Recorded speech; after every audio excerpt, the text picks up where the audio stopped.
Boğaz ətinə fizioterapiyanın deyirlər ki, faydaları var. Hansı ki, mən də öz övladıma elətdirmişəm həmin proseduru və faydasını görməmişəm açığını deyim. Ümumiyyətlə, bir doktor kimi, bir lor kimi siz necə düşünürsünüz? Ümumiyyətlə, fizioterapiyanın boğaz ətinə bir faydası varmı? Ümumiyyətlə, boğaz ətində fizioterapevtik üsulların, yəni erkən dövrdə bir effekti ola bilər. Amma bu uşaqda artıq, belə deyək, damaq badamcıqları, tanzilalar öz funksiyasını itiribsə, etdiyimiz fizioterapiya sadəcə olaraq bir müddətlik remisiya dövrü yarada bilər.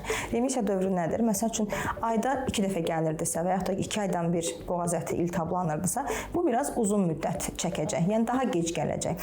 Amma bu o demək deyil ki, o boğaz ətində olan problem aradan qalxıb.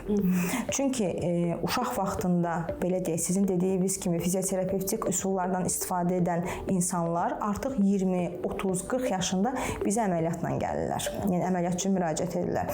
Amma vaxtında əməliyyat olunsaydı, məsələn, böyük insanlarda boğaz ətinin əməliyyat sonraki dövrü daha ağır keçir, daha çətin olur onlar üçün, nəinki uşaq vaxtı olunan.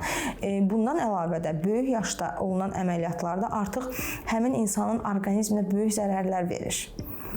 Yəni, artıq biz əməliyyat edirik ki, həmin insanda, uşaqda ağırlaşma olmasın.